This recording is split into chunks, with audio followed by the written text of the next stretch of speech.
That's funny. All right, welcome to Wednesday Winners with me, Lake Savage-Bellavance. I am the agent mentor for GT, for Alvarez Agency and the Lyford Agency and the Spear Agency as well. What we do here is we go over the finesse of the business. We cover broad topics on national calls, which are great and necessary. But here, I love to do a deep dive into the actual advanced techniques and the little finesse things that really make your sales a little bit more full and gives you a more rounded approach at your sales. First thing I want to do is mention workplace engagement. So what does this mean? Well, we have all these social media apps on our phone, and you think that workplace or work chat is just another social media. No, it's actually a tool for you to have access to trainings like this, to have access to the training calls that we have nationally throughout the week, and constant connection with your uplines. I can't stress that enough. So if you have an upline, don't talk to them about the business outside of workplace. What we want you to do is utilize your upline chats that we've created. So say if some of us are off doing a meeting, some of us are training an agent, you'll have another upline there to help answer your questions. And trust me, it's just way more rounded. So pay attention to your work chat and your workplace for those updates. Next thing is the competition that we have coming up that Aaron put up for us is a leadership dinner at Angus Barn in Raleigh, North Carolina. That is the Thursday night before conference. You can earn your way into that to talk to the top of the top leaders in TLG, to be able to rub shoulders with them, ask questions. And what you got to do to get there is you're going to write 20,000 this month and 20,000 next month, and you'll qualify for that dinner, all paid for. Everything's paid for. 30K in 1 month will auto qualify, and RM production in your agency will also auto qualify you for that event. That striving for something like that and a goal like that is what put me to where I am in such a short period of time. Wouldn't you agree, Mark? Because what we did was we were able to, get in there and start talking to the upper echelon of agents who we thought were, way beyond us. And we were able to pick their brains and see exactly what they did to become as successful as they were. So it's a great time. We always have an awesome time. If you get there, make sure you're asking questions. Don't let anybody eat. That's what I did. I just ran around asking questions the entire time. So for tonight, we've got 2023 is back. As your January goes, so will the rest of your year. Okay, so don't let up now that we've had the holidays. January should be the hardest month that you push to make sure that you have the year that you want. You have goals in mind.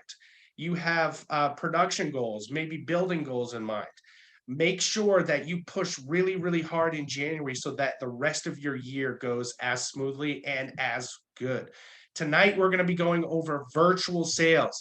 I'm going to go over the overarching structure of a virtual sale so that you can see what you need and what kind of structure you need in order to do successful virtual sales. Okay. It's pretty straightforward.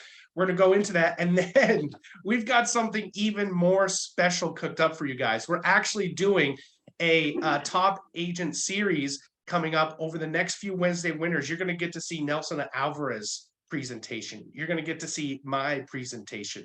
You're going to get to see other top leaders' presentation.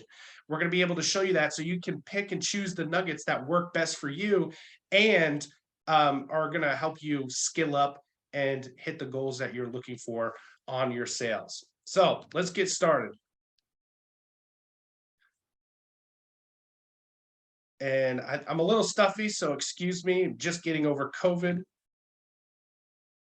All right, so the very first thing about virtual sales is a proper setup. And it all starts with having confidence. How do you get there? How do you get the confidence if you don't know what you're doing or you're brand new? Well, you got to use positive affirmations. You need to listen to positive podcasts. You need to stay on team calls. Those are the positivity that you need when you're in the middle of the grind of the learning curve of trying to learn this business. Okay. And we can't have any business if we don't have appointments. We can't have appointments if we don't have a proper phone script and can't set those appointments. So selling starts on the first call, guys. You really, really need to know your script.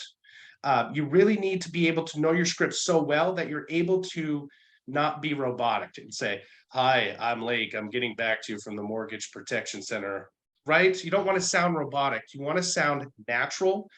And you want to be able to go in and out of your script to be able to build rapport. Okay. Because if you don't build any rapport on the phone call, they're not going to take you seriously. They're less likely to remember they even set an appointment.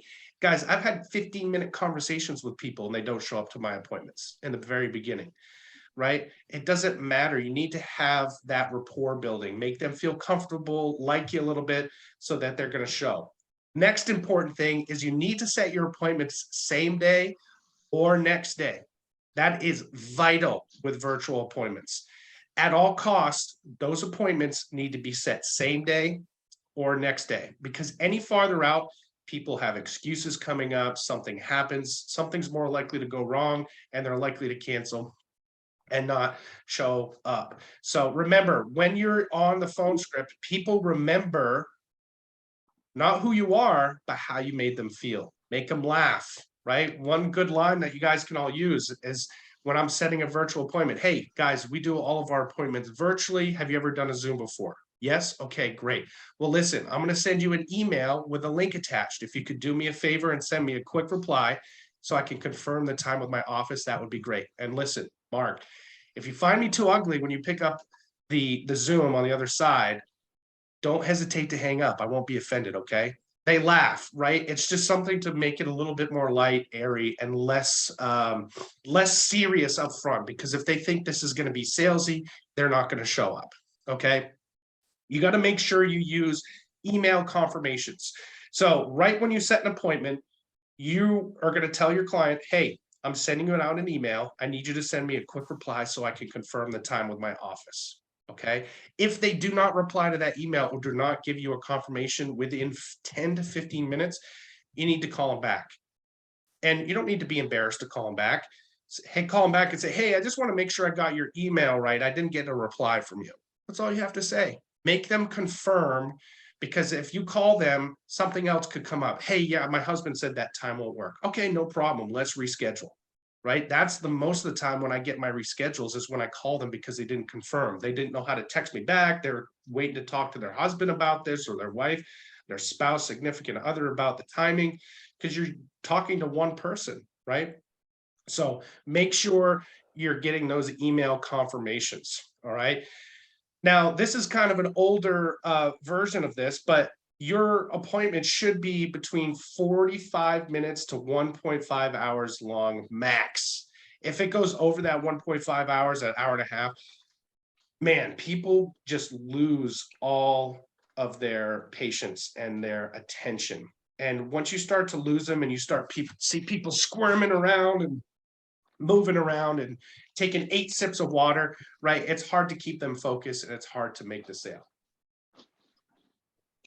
So in the appointment, in the very beginning, we have rapport building. You've got them set up, they're in the Zoom, and they're right here in front of you, okay? Back in the day, we used to do in-homes. We used to travel to people's houses and sit with them in their homes. So we don't have to do that anymore. We do it all virtually. We either do it from Zoom or telesale, right? So in the rapport building, you want to make connections. You want to have some fun with them, get to know them, ask a lot of questions. Hey, how long have you guys been together? 30 years? Wow. How do you make it that long? I've been married just a year. I'd love to make it that long, right? What are your tips and tricks? Who said I love you first? Bring that emotion out between the couples, right? If it's just a single person, talk to them about the relationship they have with their beneficiary. They want to protect their kids. They want to protect, maybe their parents, if something happens to them, they live with their parents. Talk about those relationships that they have with their beneficiaries, because this is an emotional sale backed by logic. So that's the beginning of the emotion. We're getting them to talk about the beneficiary, okay? And that'll lead in to other areas that we need to focus on in the process, okay? So usually what I do is once I'm finished rapport building, I'm only going to take 5 minutes to do this, 5 minutes. And then I'm going to stop and say, hey, listen, I probably could talk your ear off all night, but I told you I would keep this short over the phone. So let's go ahead and get this to it. Now I'm going to start talking to them about mortgage protection. I'm reverting their focus back to mortgage protection. And I'm going to talk to the person I talked to on the phone. John, you and I talked on the phone about this. Okay. Kind of tell me what you and Mary talked about when you were filling out this form. Tell me what your goals are on this coverage. Can we all mute out, please? Thank you very much. Excuse me. You really want to make sure you talk to them both in this situation. You usually will have a talker. Either the husband or wife will be the talker. If you just talk to that whole person the whole time, guess who is the decision maker in that situation? It's the person who's silent. So you want to make sure you have them both engaged when you're doing the rapport building. Then, as soon as they tell me their goals, that's recapping their why. They're telling me why they want to do this. Okay.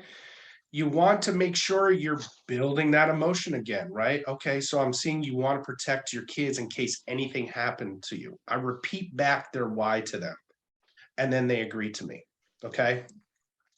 The next step is setting expectations, okay? Telling them what you're going to do.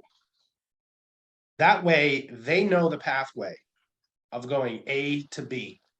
They don't, if you don't give them a pathway or a structure that you're going to follow and keep to, it's hard to keep their focus. They wonder how long it is. And this will take care of that objection right away. They won't care how long the appointment is, but they'll know that, hey, that doesn't sound like we're doing too much. So first things first, what we're going to do is very simple. We're just going to do a quick health review. I'm going to go over their health, make sure I didn't miss any medications. Okay, make sure I didn't miss any health issues. And I'm going to re-stress this because there's nothing worse getting a term product ready and then the client just accidentally forgot to tell you they had AFib, right? Or they've had a heart attack 20 years ago, or they recently got over cancer, right? Because they can't get term with those issues. And then you'd have to pivot and go to a final expense policy. And trying to do that in the middle of a presentation is extremely hard, right? It's definitely doable for the pros, but it's not easy for you new guys just to be able to switch and move because you've already had your presentation ready. So make sure you get their health stuff reviewed. If something comes up, you can tell your upline in your upline chat, hey, my client, I got a term product ready. We already talked about this. What do I write them? They told me they had AFib. We'll be able to go in, tell you exactly what to write, what to do in live, real time, right from your workplace chat. That's why it's important to have it. Okay. Then I'll tell them, okay, after that, we're just going to do a quick financial analysis. We're going to go over the programs that you qualify for, and I'll show you what they do for you. Then from there, you both pick a program that fits your needs and budget. Then we'll both fill out and sign the applications together, and I'll make sure that I get it into the carrier for approval. Sound good? What does that do? Diane. Set them up to say, yeah. What does that do? I'm sorry, what was the question? I was reading your page. That last one that says, then we'll both fill out and sign applications together, and then I'll make sure that I send it into the carrier to get for approval. What does that do? That Makes lets them them ready know to when say we yes. reach the end. That lets them know that they're filling out applications. And if they agree to that, guess what? Your clients are probably going to fill out applications tonight. Yeah. This is a soft close. Exactly. It's a soft close. So that's why we're setting that up. We're kind of testing the boundaries there. Okay. The other thing is I take it one step further and I'll say, hey guys, if this was free, we'd already be done by now, right? And they laugh. And I said, well, I know it's important for you to protect your family, but if cost gets in the way, it doesn't make any sense. So if we can find that sweet spot between free and hell no per month, is there anything else that would hold you back from protecting your family? Maybe talking to someone else, maybe shopping around, anything like that. What is that doing? That's even another soft close, because if they say no, nothing would hold us back, then I know that they've already committed to the idea of getting insurance. Now all I have to do is the easiest part, finding something that fits their budget. And if I did my job correctly, I've already set that up beforehand. Let's rewind real quick, because when you're setting up your presentation for your clients, what I mean is you're setting up options for them beforehand. From the phone call, you've already gotten their health info. You can do some preliminary underwriting, get some numbers ready. We're going to show them 3 different options. Okay. So that way they have 3 different options to pick from to more likely have something in there that fits their budget. You should be putting that information into your upline chat. Hey, Aaron or Mark or Diane, I've got an appointment tonight at 6 p.m. I've got a male, 53 years old. He smokes. He's had a heart attack 3 years ago. He's got taken these meds. This is how much his mortgage costs. This is the payment, the term. You should have all that information into your upline chat so that we can help you underwrite that before you go in, especially for your newbies. Don't underwrite on your own, because the worst thing that's going to happen is you could get in there and find out the client doesn't qualify, and then trying to backtrack from a decline is much harder than just having something they already qualify for. Okay. So much easier. Talk to your uplines about how you want to do that. I know in the Average agency and in my agency, I have my agents send in the questionnaire form that we've made that will give us all the info that we could possibly want for a client. Okay. Date of birth, age, height, weight, health issues, all of that. So I have them send a picture of that and the lead to their upline chat, so I know what I'm talking about and we can refer back to it if something happens. So it's a great system there. And then from there, we're going to do a quick financial analysis. And all that is what we're doing is saying, okay, so we're just going to do a quick financial analysis to make sure that we find a program that best fits for you. How much do you guys bring home per month? They'll tell you the how much. You want to get the exact number from each of them so you know who's more likely to be the breadwinner, right? So if John brings home 5,200 and Mary brings home 4,800, right? You'll know who's making more money. But then you're going to get an idea of what their take home is. I want to know the bare bones after taxes amount, what kind of money they're playing with. And then I'll ask them, how much do your bills add up per month? Okay, they add up to 6,000. Any miscellaneouses, like going out to dinner, that's another 2,000. So I'm going to do the math right in front of them. So you make around $10,000 a month, your bills cost 6,000 and miscellaneous cost 2,000. So after every single month, you have an average of $2,000 left over, right? And they'll say, yes, that sounds about right. Or they'll say, no, well, we got to add this in, you can get a couple more things they forgot about and add it in. But what am I doing there? Well, I'm showing them that they have the money to spend on this is really what I'm showing them, right? Now, if they come back and tell me, well, I can't afford it, there's 2,000 reasons why you can afford it, right? Because they have that. So that's adding extra ammo in case I run into an objection, right? So this whole beginning, rapport building and setting expectations is to prep myself for the best case scenario. I'm eliminating objections right from the beginning, and I'm giving myself ammo in case objections come up at the end. Next is the presentation. So after this, we roll right into the presentation as normal. Talk to your upline about the presentation that you use. Excuse me. So when you're talking on the presentation, again, I can't stress this enough, capture and hold attention during the presentation. If you hear a TV going on in the background, you got the guy going like this, maybe sipping on a drink or something, and the wife is looking at you intently and doing this, he's not really there. You need them both to make a decision. So I'm not afraid to shut off the TV. Hey, John, what are you watching there? Anything fun? Yeah, I'm watching the game right now. Well, awesome. Well, I know that Mary said this was super important, so can I get your attention for a little bit? So I don't have to talk over the TV, right? He'll shut it off. Okay. You need to make sure that they're paying attention. All right. Now, don't just talk at them with the presentation, involve them in the presentation, right? Continue rapport building. If a tangent comes up, ride that tangent for a couple minutes. Okay. This is just having a conversation with a client that happens to be about insurance. Okay. So Diane's really good at this. She's a natural at this. She's really good at building rapport with people and talking to them. She's friendly and extroverted. And that confidence really exudes and shows to the clients. And when you have that, they start to trust you more. And they're more likely to do business with you because people do business with those they know, like, and trust.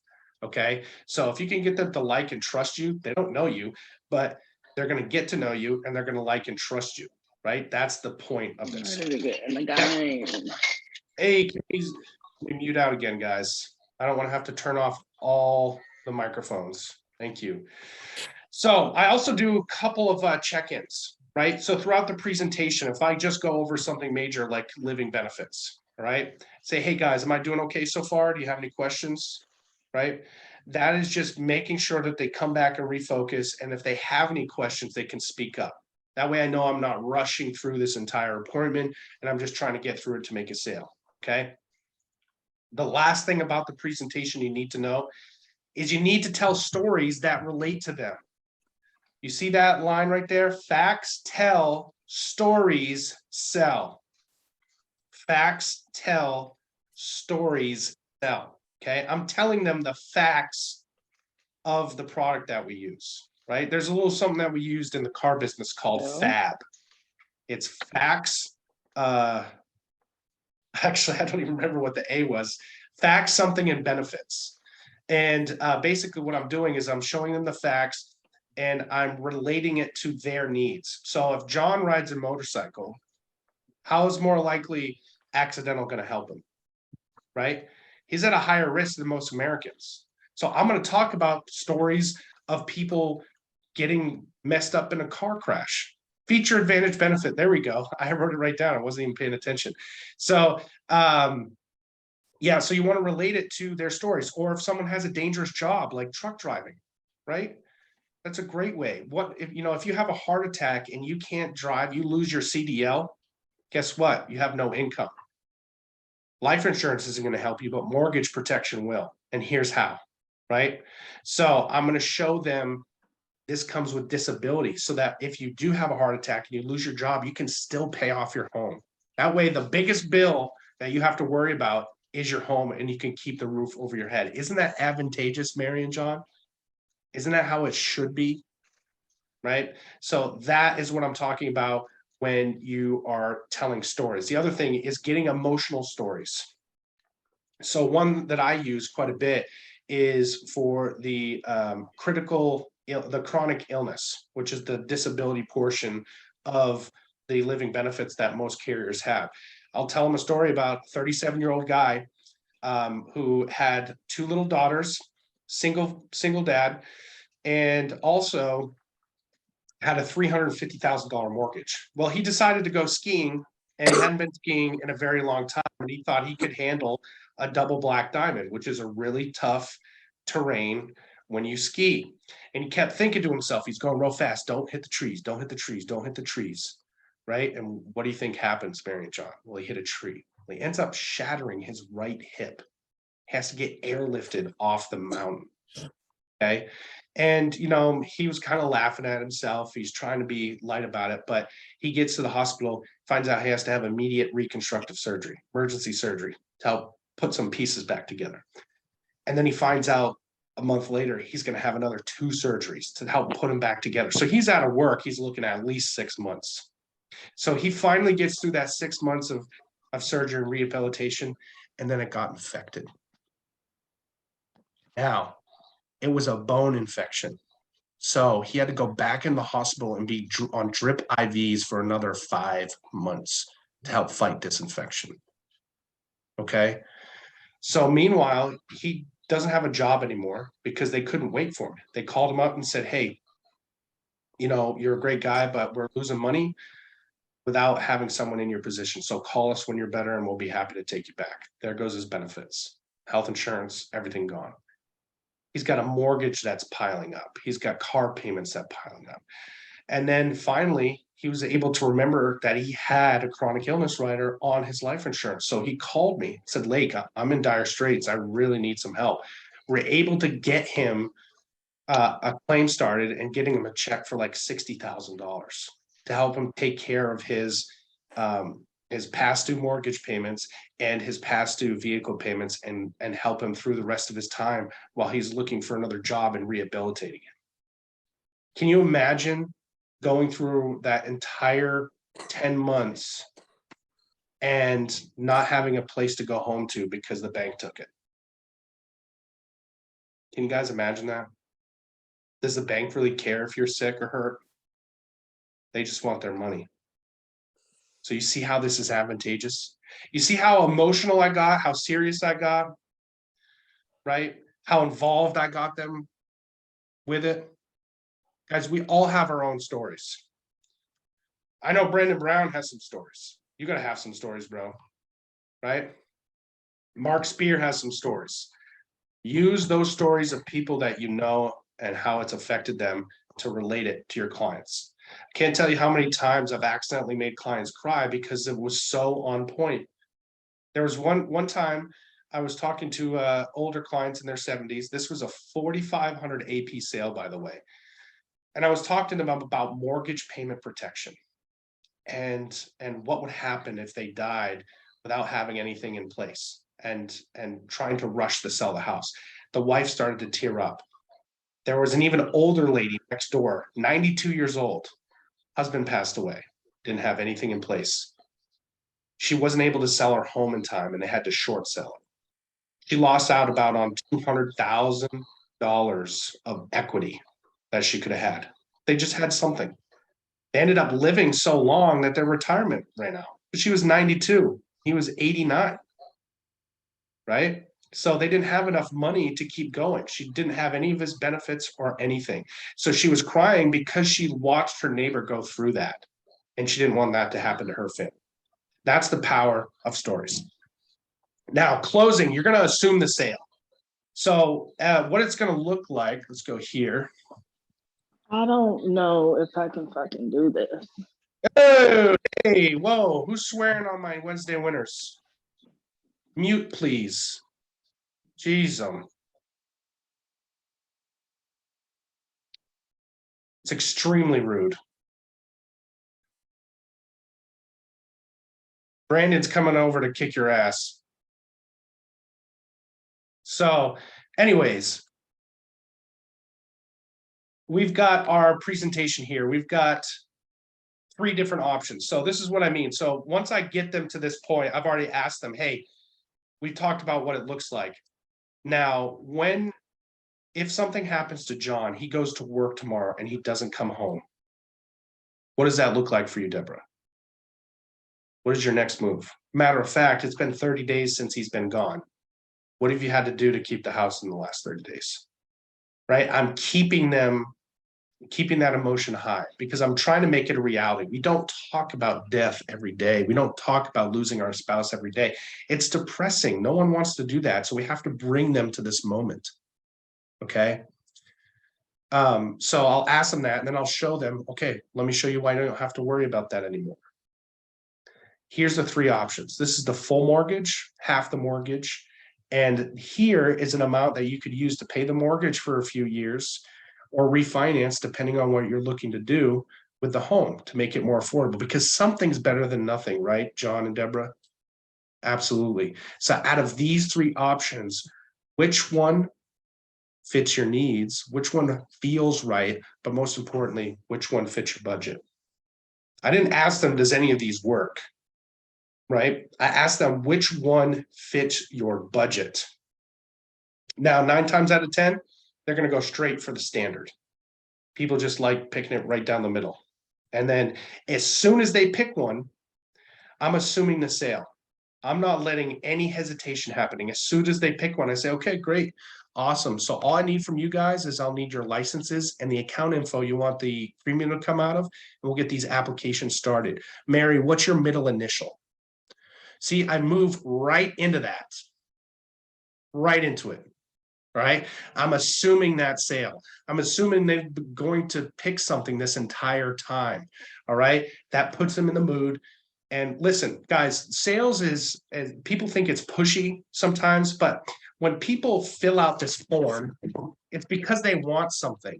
They want something to protect their family. But naturally, people are procrastinators and they have a hard time making a decision. So my job is to help them make a decision. Okay. That is what my job is, to educate them and help make them help them make a decision. There we go.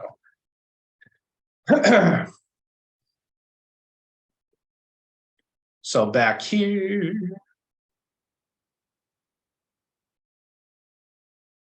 All right. Let's see. I've already gone through that. So after you've gone through the application, right? Couple of tricks to speed through applications is, if you're doing the same application on husband and wife, let's say you pick Forrester's Financial, okay? And you are writing a Forrester's on him and a Forrester's on her. Whoever you start with, say, hey, listen, I'm going to do apps for both of you, but I'm going to ask you both the questions at the same time so I can help speed through the second app. So there are a lot of questions that are just going to be like, are you planning on being a pilot in the next 2 years? Right? They both say no. I know at the next app, I can just hit no on that because I'm asking them both the same questions from the same application. That's going to help you get through it really fast. Make sure that you stay on the Zoom until they're done signing. Matter of fact, you should go to every single carrier and do a practice application so you know what it's like to sign as a client and you can help them sign it. If you have any trouble with it, you can just call your upline and we'll help you get that signed, because this is nothing until it signs, right? I've had agents come in and say, hey, yeah, great, awesome, we did the sale. I'll send the signature over and just get that back to me when you can. And they hang up the phone. Guess what? They can never get a hold of the client. The client decided something behind closed doors that we'll never know about, and we'll never get the sale. So do not leave the Zoom until they've signed and you've got confirmation that they've signed the application. After that's done, you're going to do something that is equally as important as the rapport building in the beginning. It's called a warm down. Okay. What a warm down is, it's getting there. You're not going to rush off the phone or the Zoom as soon as the call's done. So, hey, that's it. Great, guys. Have a great day. Some people are going to feel bamboozled. They're going to feel like that's all you came there to do, was really just get an application and make some money off of them. Okay. So during a warm down, you're going to set yourself up for persistency. And by that, I mean, you're going to set yourself up for that application to stay on the books and not cancel through this one question. Hey, John and Mary, we're all set. I'll get back to you in a couple of days on a decision with a carrier. If anything comes up that I don't like or I don't see, we're just going to pivot to another carrier and make sure you guys still get the protection. But do you guys feel good about what we did tonight? And I'm going to wait. I'm going to make sure that they feel good about what they did, because if they don't, I need to find at the bottom. I need to find out what the issue is before I move on. Because if I don't, I could just get a call 2 months from now saying they want to cancel, and that's a chargeback. So you want to actually make sure that they feel good about their decision. And then you're just going to chit chat with them for 5 minutes, right? Tell them the next steps. Hey, so after I call you and everything's all approved, your premium is going to come out probably 48 hours after that. And then you're going to get your documents in the mail, or they're going to get them in the email, depending on what you choose when you sign. So just give me a call when you get your documents. We'll do a quick review so that you can remember what you have, and then I'll check on you periodically throughout the year. But just know that you guys never have to talk to a robot about insurance. You never have to call a carrier directly. Just call me if you need to make any changes. You may have other agents reaching out to you. Just let them know that you're all set, you've been taken care of, and that you're happy with your product. Okay. So what are you guys doing the rest of the night? Anything fun? Right? You guys mentioned that you were making a ham dinner. What else do you like? You know, just talk to them, build a little bit of rapport. And then when it comes to a lull, Then you can shut it down, say goodnight. Okay. That, in a nutshell, is what it should look like for a virtual sale. All right. Hey, So I'm going to, oh, yeah, Jared. Hey, bud. I wanted to go back in on the warm down real quick. I do the same thing on the warm down, but I do what's called a thermometer close, which is, hey, on a scale of 1 to 10, 1 being low, 10 being high, how do you feel about what we did tonight to protect your family? And if they give me anything less than an 8, I say, that's great. You know, what would it take to get you to a 9 or 10?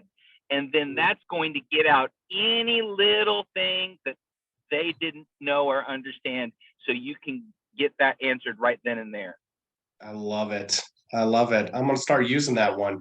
Yeah, because Yeah, just a little sometimes tip. those little side conversations that they have that they weren't quite happy with can eventually derail it. So I want to know of anything right on that situation, right on that phone call, so I can handle it right then and there. Now, guys, this looks and sounds like it's a lot. Don't expect to be a pro in your first week. Okay, this is a learning process. This is why we tell agents that your first 10 appointments aren't so much about making money, but they're your learning curve. Through your first 10 appointments, you're going to start to get the hang of it. And then after that, it's just going to be easy, right? It's just about absorbing enough. You don't, because as a new person, you don't have to worry about underwriting. Your uplines are going to take care of that for you completely. So you're going to learn underwriting as you go. We're going to tell you, hey, this is the product you're going to go with. This is why. These are the points that you should show for value based on what your clients are asking for.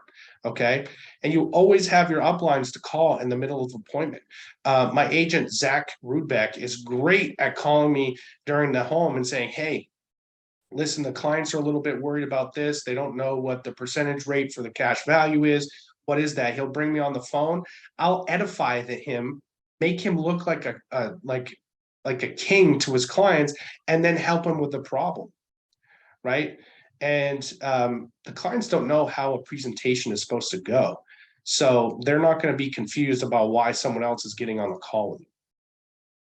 So awesome. All right. So if you're ready to ask some questions, there's a little button at the bottom, a little smiley face with a plus sign. You click on that and you have a question, hit raise hand. And once you're done and asking your question, you can go back there and lower your hand. Zach Rudbeck, what's up, buddy? I see your hand first. Yes, sir. Can you just recap real quick how to do a soft close again, like telling them, hey, this is what we're going to do and these are the steps we're going to take to get there?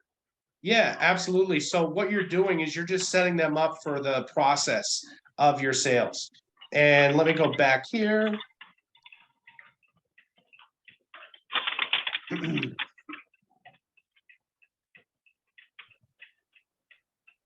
Let's see.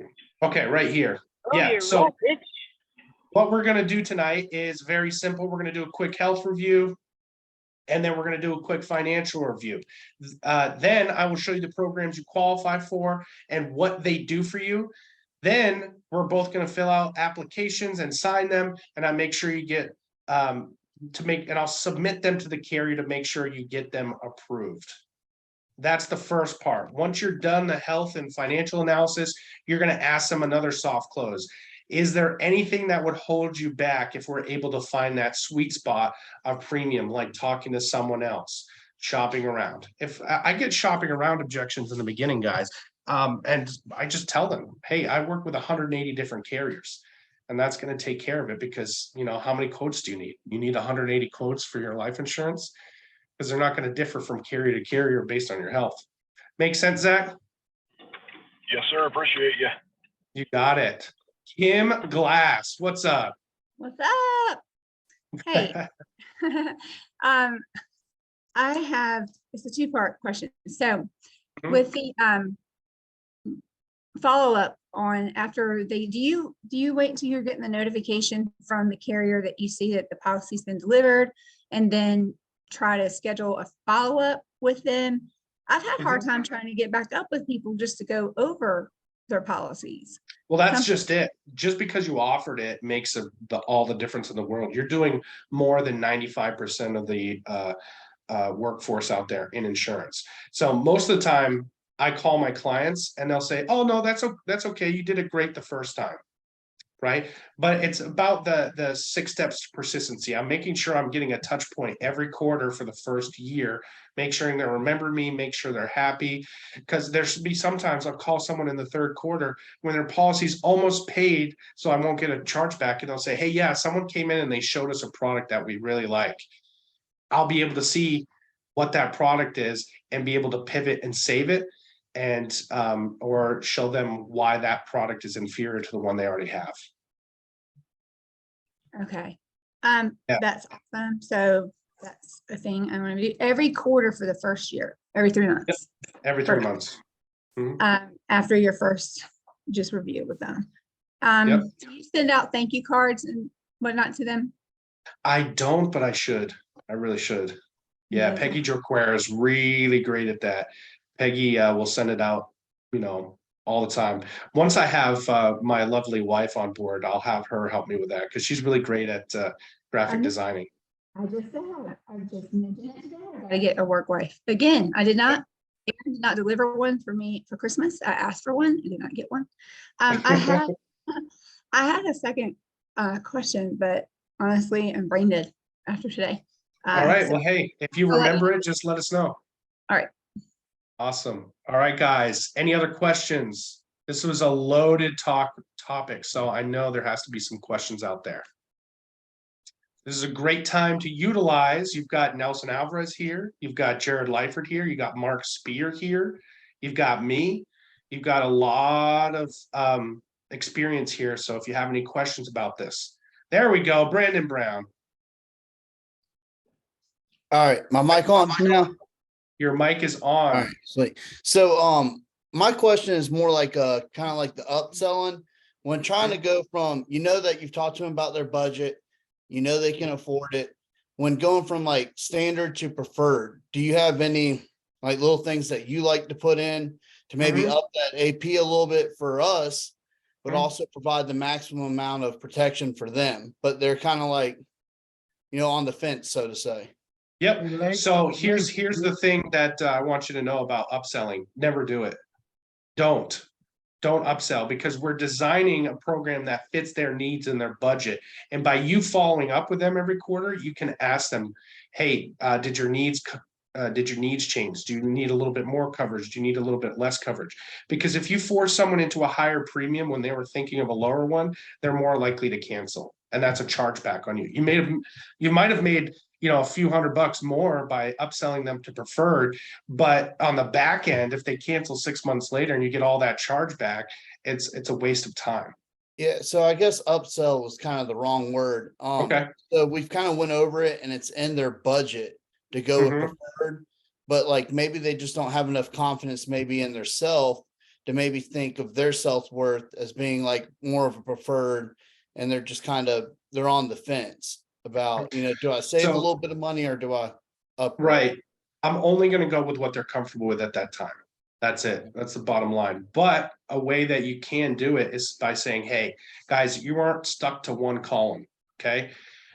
Dan, you make more money than Deborah, right? Obviously, it would make more sense that Deborah would need more insurance for you than her. She can go basic and you can go preferred. So you can mix and match.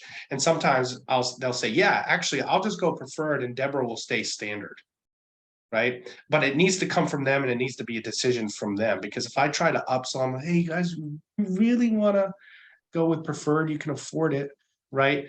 That's just going to lead down a headache on the back end. But a great way to 1 second now. A great way to add more AP to every sale is to make sure that you're selling an accidental policy with each and every sale. You're showing them that. That's going to add automatic AP on there, and you won't even need to think about upselling. Sorry to interrupt you, Nelson. Come on board, buddy. No, but you addressed it nicely. I just wanted to add one more thing for Brandon. Brandon, have you made many sales yet?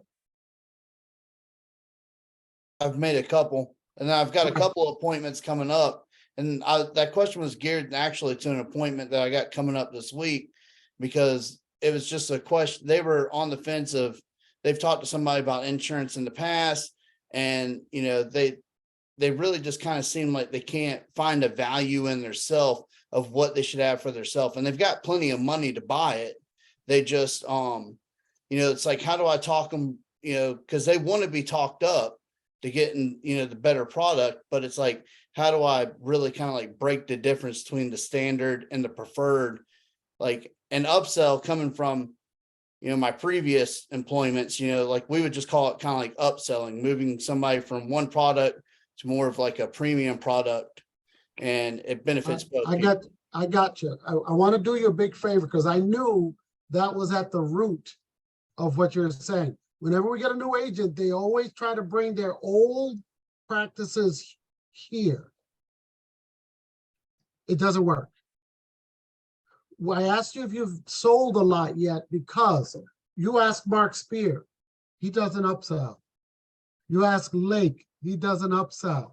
We make Jonathan Price, we don't upsell, because if you've got 4 or 5 appointments, you're making 1, 2, 3,000 a pop. Why are you worried about upselling?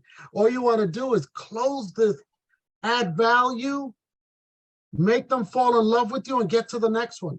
There have been times where I downsell them and I say, isn't it refreshing? Here's someone trying to get you to spend less and stay in your budget rather than try to upsell you. They go, yeah, that's so unusual, because I care more about you keeping the policy long-term and not have to worry about it. Trust me, sir. If you're as good as I think you are going to be, you won't have to worry about increasing your profits that way. Like Lake said, we sell an accidental policy along with everything else. And if you really want to add value, don't upsell them. Ask them, who else do they know that you could add value to their lives like you did for them? That's how you raise your AP. Not on this individual, but selling to their whole family and getting their whole family protected. All right? Yeah, So, absolutely. Can I interrupt for 1 second? Yeah, Mark, let's go. So, Brandon, one of the things that I did when I was new, and which is what Nelson was just kind of reviewing, is that when you come in and you see all these people posting up like big AP, they did 2,500, 3,000, 5,000, and you want to get to that level, you're like, oh man, I want to hit that, because you think it's a big payday. So my question would be, 1, do you want to make 1 at 5,000, or do you want to write 19 at 31,000? You know what I mean? So that's what Nelson was kind of getting at, is that the more you put in, the more you serve the client, the more you look at the client's needs, and you're going to figure that out by doing the financial review to see what their budget is, but also let them know that you're not trying to change their standard of living to where it becomes uncomfortable. There's 2 regrets when it comes to insurance. 1 is trying to get that high dollar payout. That high dollar payout is going to come with a high monthly premium that eventually, if something changed down the road with their finances, they're both going to look at each other and say, you know what, let's cancel that. It's not working for us.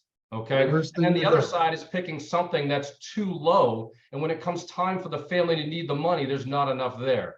So let's work together tonight, the 3 of us, to put something in place that makes sense. 1, to protect your family, but 2, to fit your budget. Does that sound fair? That's how I do it, right? So now when we're going through and I say, okay, here's the preferred, here's your standard, and here's your basic. I never, ever, ever push the preferred. Never. I say, here's the preferred, here's what I'm showing you. This is your full mortgage. This is that nice shiny penny that everybody wants to get, but it might change your standard of living to where it becomes uncomfortable. Here is the standard, which makes a little bit more sense. Why? Because you're healthy, right? And you can qualify for this. And if we have half your mortgage, and you think of it, remember this, you're healthy, right? So if you were to pass away in the next handful to 10 years from now, most likely it would be of an accident versus natural causes, right? So half of your mortgage in policy face and the other half in accidental would make more sense, because if you pass away of an accident, you get the full coverage for the home. But let's say 10 years from now, 15 years from now, you pass away of natural causes. Well, the house is already paid down by half. So therefore, the half of the mortgage makes sense, doesn't it? Yeah, that sounds great. And then the other side is our basic plan, which is designed to give your family options. If I was to do away with one of the three of these, which one would it be? The preferred. Okay, great. So we're stuck. Now, if I see them teetering between the standard, a lot of clients will just say, yeah, you know what, the standard makes sense. Let's go with that. But if I see them teetering between standard and basic, that's when I'll jump in and I'll say, you know what, why don't we do this?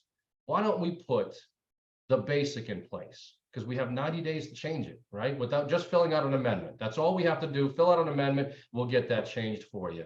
But that way it gives you guys some time to decide if it is fitting in the budget. I know you just moved in. I know you got a lot of bills, a lot of things going on. So why don't we put this in place? That way there is some protection in place. Okay. And then we can always change it. Does that sound fair? Yeah, that sounds great. Let's go with that. Excellent. Because I'll tell you this, no male wants to sound like a cheapskate when he's sitting right next to his wife and says, I don't want to do that. Okay. Right. He's not going to say that. What he is going to say is, you're right. That makes sense. So I steered him into the direction I saw through their body language, their attitude, their eyes focusing where they were going to on the screen, you know, and I made a judgment call. And I would say 9 times out of 10, they go with my suggestion. And it's very surprising that you'll see them go, okay, well, I want the preferred. Right. Yeah, it's funny. And I'll take this one step further, Mark. After you get to that point and you're telling them to go with the basic and they still don't know because they're worried about pricing, guess what? I'm going to take it one step further. I'm going to talk about who is the most financially vulnerable. Usually that is the wife. So if you die, John, Mary is without anything. Why don't we just get a policy on you? And then when your financial situation gets better, we can start talking about getting something on Mary. And then he'll be like, well, in that case, I'll go with the standard. That way you're at least getting one app out of it, right? You're just helping them narrow down their decisions. So awesome job, Mark. I really appreciate that. Oh, David McKay, what's up, man? Hey, how are you doing, Lake? Hope I'm you're doing feeling excellent. better. Hope you're feeling better from COVID. I Quick am. question. When you first start out and you're building rapport, is it okay to tell the customers that you're a newbie here? Or should you just maintain a professional attitude like I've been doing this for years? Do you think customers will pick up on that if I'm a newbie? No, they don't know how a presentation is supposed to go. But if you tell them you're a newbie, you're going to lose trust. And then they're more likely going to want to shop around. Okay. It's much better not to know something and call your upline and ask for a question than it is to tell them, I'm sorry, I'm new at this. I have no idea what that even means. Right. Well, their financial future is in your hands. So let's say something comes up and say, hey, how do you actually get that living benefit? Hey, that's a great question. I've got a panel of product specialists that I can always ask. Give me 1 second. Hey, Mr. Alvarez, how are you? Hey, I'm here with Mary and John. They had a question. How do you actually, if something happens, how long do you have to wait for the chronic illness to make a claim? And then you're going to let Nelson talk to them, edify you, tell them the answer, and then hop off the phone and you're back and running. Nelson, how many times did I do that in the beginning when we were in the field? It's too many times to count. And the beautiful thing about it is, I don't know if you remember, but I taught you my whole first year, my building rapport section of my presentation, I added this one line that eased all tension. Hey, I want you guys to know that I'm here to answer all your questions, but if there's anything I can't answer tonight, I come with a panel of experts that are always at the ready. So, because we all specialize in our own areas. So if it's something you need a little extra, just a phone call away. So now I took the burden off of me that I have to know everything. And I let them know if I do, use a lifeline, it's part of the program. I don't have to say I'm new. And I'd like to throw the ball to Diane because Diane is new. And didn't we talk about this recently in the area of interviewing? Right. Yeah. Because when I first started interviewing, I was letting them know that I was new. Mhm. Okay. Yeah. And so I wasn't getting that confidence from them, and I had to call Nelson every time so he could take over. But now when I call, they think I've been doing it for a long time. And that All just right. comes with another week, 2 weeks, 3 weeks Mhm. of experience. The main thing is you're not new. You're not a newbie. Understand this. Like No. Lake has said numerous times, they don't know what's on the script. Right. Right. They don't know what And- you were supposed to say. So unless they ask you a question that you really can't answer, I don't even like to say, hey, Mr. Bellavance, I have so-and-so here and they want to know more about this. You know what I start saying first? They're really excited about our program. You want to know why I do that? Who likes to, who likes to be introduced poorly? Yeah, this is my younger brother. He's kind of overweight, but you know, I love him. Would you like to be introduced that way by your older brother? So do you really want to introduce your clients to them by indicating that they're doubtful or that they're questioning our program? On the contrary, introduce them and say they're really excited about our program. They wanted to know a little bit more about the living benefits. Could you expound on that a little?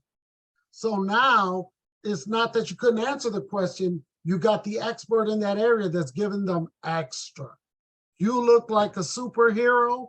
Then when you get off the phone after your upline has edified you, please brag about the company and your senior partner. Tell them, this is why I've loved working here since day one, because that guy, Mark Spear, he's always right there when I need him. That's the way the whole company is. I can count on them. You're going to be able to count on us because I can count on my guy. People Absolutely. follow people who follow someone else. Exactly.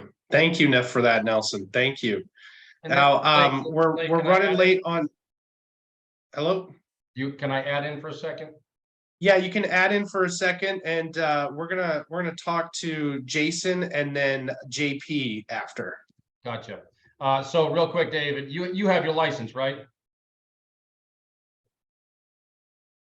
I think he hopped off. Oh, did His phone was dying. He you? does. All right, so Oh. for everybody else, if you have your license, you are 95% more knowledgeable than that He's person back. on there. So let that confidence shine through. Let it shine through by building the rapport, drawing the emotion, because the product is going to sell itself. And with your upline, they're going to steer you into the right product and help you just do that case design and help you present it to the client. So the main thing is getting them to like and trust you, which is what Lake and Nelson were just saying. But again, have that confidence because you passed your test, you have more knowledge than they do. Let that confidence shine through when building the rapport and drawing the emotion, and then let your slides do the talking. Okay. Hope that helps. Yeah, thanks, Mark. All right, Jason, what's up, brother? What's up, Blake? I was pretty much just trying to come up with a question. What stuck with me with what you said was how you get your objection of their shopping around at the beginning of your presentation. I was just curious as to what would be your immediate response to the customer when you hear that particular objection come up. Yeah, hey guys, absolutely. You got to do your due diligence. First, you want to always be agreeable with objection handling. You never want to push back. So, hey, yeah, absolutely. I want to make sure you do your due diligence. I work with 180 different policies. So how many quotes are you looking for before you're ready to make a decision? Oh, you do work with that many people? Okay, great. Awesome. And then they forget about it. By the time they're ready to make a decision, they see something that picks their needs and that fits their budget, and they're just going to go with that. Cool. Thanks. And Lake, by the way, if you tell them you work at all these companies, let me save you a step. If you say, who are you seeing tomorrow or the next day? Because I've got the same charts that they're going to show you. Let me save you an hour presentation. Who do you want me to check for first? Yeah. Or like put them up in insurance tools real quick and be like, oh, you're going to go to America? Okay, you're going to get. Well, no, I think what Nelson's saying, he's saying that Hey, yeah, who are you meeting with tomorrow? Who do they work with? Because since I work with so many carriers, I have the same exact charts they do and quotes. So let me save you an hour presentation and I'll show you exactly what they were going to show you tomorrow night. Boom. So I kind of Oh. started off and I'll say, what's your seriousness about protecting your family on a scale of 1 to 10, right?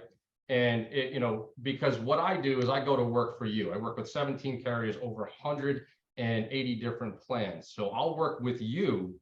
I'm not married to any one of the carriers, so it doesn't matter to me which one we choose. It's just a matter of finding something to fit your budget, but ultimately protect your family. So how serious on a scale of 1 to 10 are you? And if they give me a 5, well, I say, you know what, my job is not to do quoting. I'm an insurance advisor. Like I said, I work with you to put something in place that makes sense. So if you're not really serious about it, it doesn't make sense for us to sit here for the next 20 minutes to talk about something that you're not interested in putting into place. So when you get to about a 7 or 8, why don't you give me a call back then? Then I can help you out. I mean, it takes getting bold to get to the people who are just thinking about it. They want quotes. They're really not going to. Do you really want to spend realistically an hour with a client if they're not going to do it? So you kind of have, like was saying, up front, get these objections out of the way, find out if they're serious about putting it. And that comes from, again, building the rapport, drawing the emotion, their why. Why are we sitting down today to talk about this? And then getting to the nuts and bolts of it. Because I'll go through and say, this meeting is set up in 3 different ways. 1, we're going to talk about the medical portion. I know we talked about this on the phone, Jason, already, but now that we're face to face, the carriers require us to review it. The second part will be a preliminary budget, okay? And that's not meant to be intrusive. We're just going to find out a small budget to see if this 1 fits within your budget, but 2, making sure that we're not over protecting somebody or over insuring somebody. And then the third part is simply just showing you the products that I've put together for you. And then we'll move into filling out an application for the pre-approval process. Does that sound good? Yep. Then they're going to give me that. Yes, if it sounds good, then I move forward. But if they say, no, I'm just looking for quotes, that's when I move into the scale of 1 to 10. You see how that works? See how it transitions into it. And that way I'm there with them for 5 minutes versus an hour to get to think about it at the end. I've already worked through it. And then I've moved on. I hung up the phone with them, 5 minutes, and I start another dial session to book 2 more in place. Exactly. Thank you. Awesome. Great question. JP, what's up, brother? Well, He froze. First of all, good night, guys. Fantastic information. I just wanted to, I was going to ask a couple questions, but I think I'm going to make it really short here and just say, guys, when I started, I had 22 years in the insurance industry, but I still chose every single day. And Lake knows this. He'd help me with something today and was very helpful. We got on a phone call. I called Jared 2-3 times every single day, calling Aaron if I can't get a hold of him. Absolutely there. One of the thing is gotten to a bunch of times. It's just what you said, slight different take on it. Very helpful. They said, when they say, hey, I just want to get a cup, and I'm going to shop around and I want to do a little more research to see what's there. And I asked him, I said, hey, do you mind telling me which company is coming to see you? I don't ask who, which company. Oh yeah, it's Northwestern Mutual. Well, I happen to know they're captive. New York Life, I happen to know they're captive. And I asked him, I say, wouldn't it be helpful? Wouldn't it be helpful to have somebody who has 100 plus products that they can work with instead of 1?